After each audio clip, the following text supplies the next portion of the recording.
नमस्कार साथियों, आज हम आपके सामने भूगोल संबंधित महत्वपूर्ण 30 क्वेश्चन लेकर आए हैं जो कि आपकी आने वाली आगामी परीक्षाओं में काफ़ी ज़्यादा मददगार साबित होंगी। रेलवे, ग्रुप डी व एसएससी की परीक्षाएं जल्द ही होने वाली हैं, तो चलिए इन क्वेश्चन को देखते हैं। पहला प्रश्न है, भारत की भूमि के किस दिशा के सबसे आखिरी हिस्से को इंद्राकौल कहते हैं? उत्तर दिशा के सबसे आखिरी हिस्से को इंद्राकौल कहते हैं। यह जम्मू कश्मीर में अवस्थित है।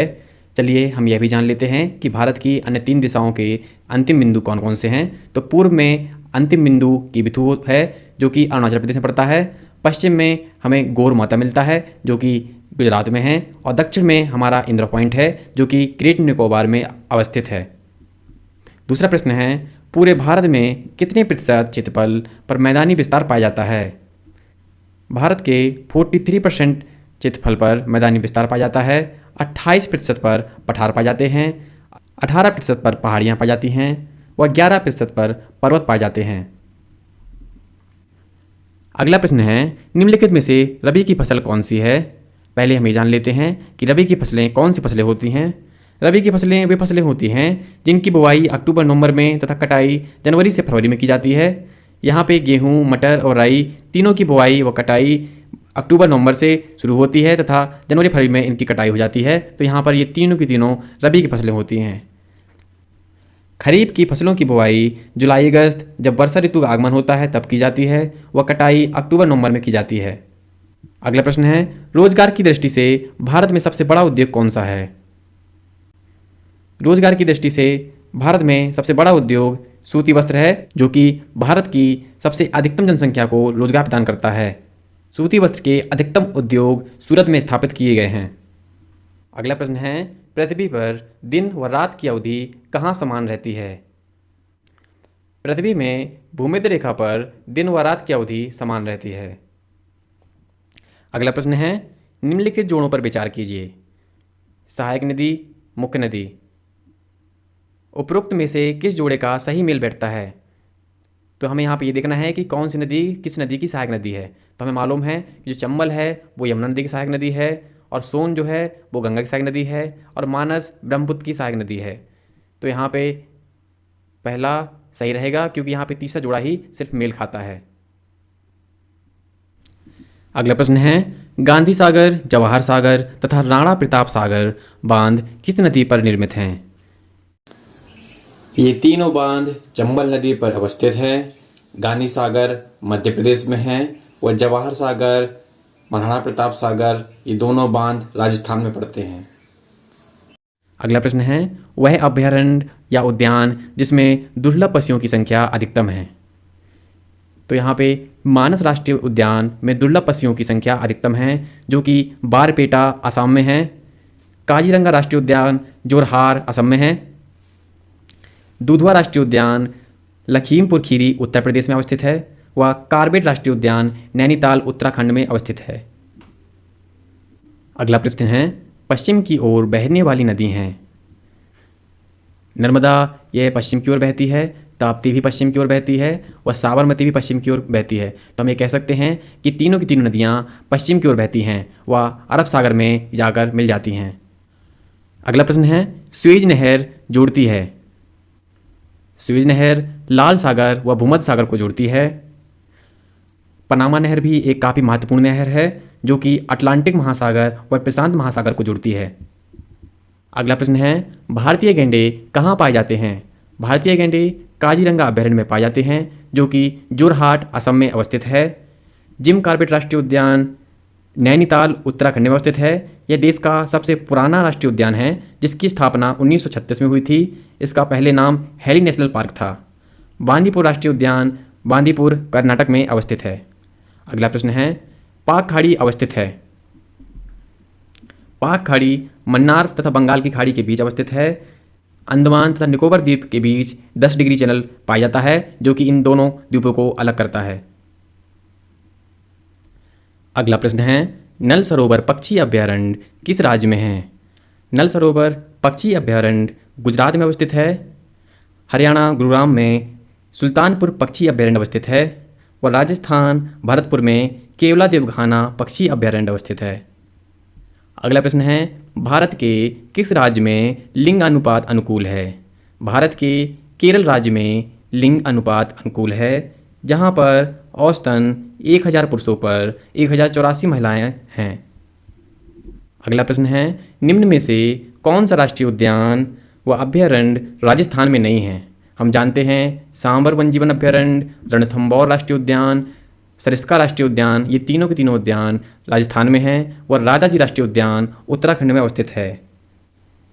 इसका नाम उत्तर प्रदेश के तत्कालीन मुख्यमंत्री चक्रवर्ती राजगोपालाचार्य के नाम पर रखा गया था। अगला प्रश्न है, आम्रवर्षा मैंगो सावर है। आम्रवर्षा मानसून से पूर्वी पश्चिमी तटीय प्रदेश में होने वाली वर्षा को कहा जाता है। यह पश्चिमी घाट के क्षेत्रों में आम की फसल के लिए लाभदायक है। अगला प्रश्न है, निम्न में से कौन सा सही नहीं है? मणिपुर की राजधानी इम्फाल है, अरुणाचल प्रदेश की राजधानी ईटानगर है, त्रिपुरा की राजधानी अगरतला है, हिमाचल प्रदेश की राजधानी चंडीगढ़ नहीं है। तो यहाँ पे हिमाचल प्रदेश चंडीगढ़ वाला ऑप्शन अपना सही होगा। हिमाचल प्रदेश की 2 राजधानियाँ हैं। इसकी सर्दकालीन राजधानी धर्मशाला है व ग्रीष्मकालीन राजधानी शिमला है।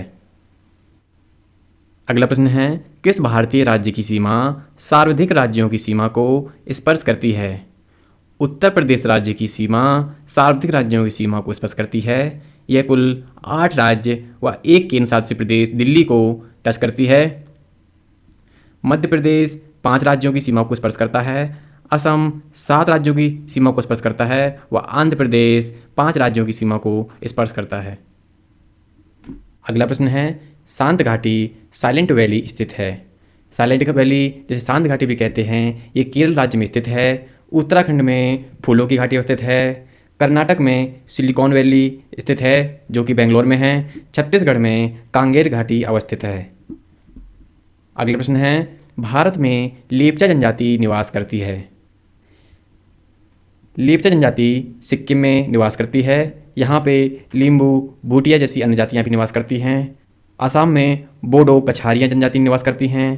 त्रिपुरा में गारो, खासी, संथाल जैसी जनजातियाँ निवास करती हैं व मणिपुर में नागा, कुकी जैसी जनजातियाँ निवास करती हैं।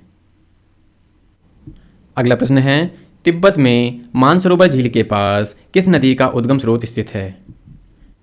सिंधु, सतलुज, ब्रह्मपुत्र, इन तीनों का उद्गम स्रोत मानसरोवर झील के पास ही है। तो हमारा यहाँ पे सही उत्तर ये सभी होगा। सिंधु नदी मानसरोवर झील के पास सुनोखियाबाद हिमनद से निकलती है। सतलुज नदी मानसरोवर झील के पास राकस्थाल से निकलती है व ब्रह्मपुत्र मानसरोवर झील से 50 किलोमीटर दूर एक हिमानी से निकलती है। अगला प्रश्न है, अंतर्राष्ट्रीय तिथि रेखा कौन सी है? अंतर्राष्ट्रीय तिथि रेखा 180 डिग्री देशांतर को कहते हैं। यह बेरिंग जल संधि से निकलती है। बेरिंग जल संधि अलास्का और रूस के बीच है। भूमध्य रेखा के समीप क्षेत्रों में तापमान अधिक होता है, जिससे वहाँ पर वर्षा अधिक होती है। यहाँ पर उष्णकटिबंधीय वर्षा वन पाए जाते हैं। 0 डिग्री देशांतर, इसे ग्रीनविच लाइन कहते हैं। यह अंतर्राष्ट्रीय मानक समय रेखा कहलाती है। प्रश्न संख्या 23, सवाना घास मैदान कहाँ पाया जाता है? सवाना घास मैदान उत्तर अमेरिका यूएसए में है। दक्षिण अमेरिका में पैम्पाज घास स्थल पाया जाता है जो कि अर्जेंटीना में है। बेल्ट्स घास स्थल अफ्रीका में है व स्टेपीज घास स्थल यूरेशिया रूस में स्थित है। अगला प्रश्न है, नासिक किस नदी के किनारे स्थित है? नासिक महाराष्ट्र में गोदावरी नदी के किनारे बसा हुआ है। 2015 में कुंभ मेला यहाँ पर आयोजित हुआ था और अब ये 2027 में नासिक महाराष्ट्र गोदावरी नदी किनारे होगा। सूरत ताप्ती नदी किनारे बसा हुआ है व कटक महानदी किनारे बसा हुआ है। अगला प्रश्न है, मैकमोहन रेखा किन देशों के बीच है? मैकमोहन रेखा भारत और चीन के बीच है। मैकमोहन 1914 में निर्धारित की गई थी। भारत और पाकिस्तान के बीच रेड क्लिफ है। इसका निर्धारण 1947 में किया गया था। पाकिस्तान और अफगानिस्तान के बीच डुरंड रेखा है। अमेरिका और कनाडा के बीच 49 डिग्री समानांतर रेखा है। अगला प्रश्न है, किस महाद्वीप में एक भी ज्वालामुखी नहीं है? ऑस्ट्रेलिया महाद्वीप में एक भी ज्वालामुखी नहीं है। एशिया में बैरन ज्वालामुखी है जो कि उत्तरी अंडमान में है। पोपा ज्वालामुखी म्यांमार में है। अफ्रीका में किलिमंजारो ज्वालामुखी है जो कि तंजानिया में है। यूरोप में माउंट एटना ज्वालामुखी है, यह इटली में है। प्रश्न संख्या 27, हिमाचल प्रदेश में स्थित दर्रा है। हिमाचल प्रदेश में सिपकीला दर्रा है, जेलेपला नाथुला सिक्किम में है व जोजिला जम्मू कश्मीर में अवस्थित है। अगला प्रश्न है, वायुमंडल में उपस्थित अक्रिय गैसों में किसकी मात्रा सर्वाधिक पाई जाती है। वायुमंडल में अक्रिय गैसों में ऑर्गन गैस की मात्रा सर्वाधिक पाई जाती है, जिसकी मात्रा 0.93% है। नियोन का प्रतिशत 0.001818 है। नाइट्रोजन का प्रतिशत 78.09 है व ऑक्सीजन का प्रतिशत 20.95 है। प्रश्न संख्या 29, किस अक्षांश में वार्षिक तापांतर न्यूनतम होता है। विषुवत रेखा, जिसे भूमध्य रेखा भी कहते हैं, उसमें तापांतर न्यूनतम होता है। भूमध्य रेखा पर 5 डिग्री फ़ारेनहाइट तापांतर मिलता है। सबसे अधिक तापांतर महाद्वीपों के आंतरिक भागों में मिलता है, जैसे मध्य एशिया। समुद्र के समीपवर्ती स्थानों में तापांतर कम होता है। अगला प्रश्न है, मानव द्वारा बनाए गए उपग्रह स्थापित किए जाते हैं। मानव द्वारा बनाए गए उपग्रह थर्मोस्फीयर में स्थापित किए जाते हैं, जिसे आयनमंडल भी कहा जाता है। यह मध्यमंडल के ऊपर 80 किलोमीटर से 40 किलोमीटर के बीच स्थित है। ऊंचाई बढ़ने के साथ यहाँ पर तापमान में वृद्धि होती है। मध्यमंडल लगभग 50 किलोमीटर से 80 किलोमीटर की ऊंचाई तक फैला होता है। ऊंचाई बढ़ने के साथ साथ तापमान में कमी आती है। समताप मंडल लगभग 18 किलोमीटर से 50 किलोमीटर की ऊंचाई तक फैला होता है। इसमें सारी मौसमी घटनाएं होती हैं। ओजोन परत इसी मंडल में पाई जाती है, जो कि हमें सूर्य से आने वाली पराबैंगनी किरणों से हमें बचाती है। क्षोभ मंडल सतह से लगभग 18 किलोमीटर तक होती है। ध्रुवों पर यह 8 किलोमीटर व भूमध्य रेखा पर यह 18 किलोमीटर की ऊंचाई तक फैली होती है। तापमान में गिरावट 1 किलोमीटर की ऊंचाई पर 6.4 डिग्री सेल्सियस होती है। यहाँ पर हमारे 30 क्वेश्चन खत्म होते हैं।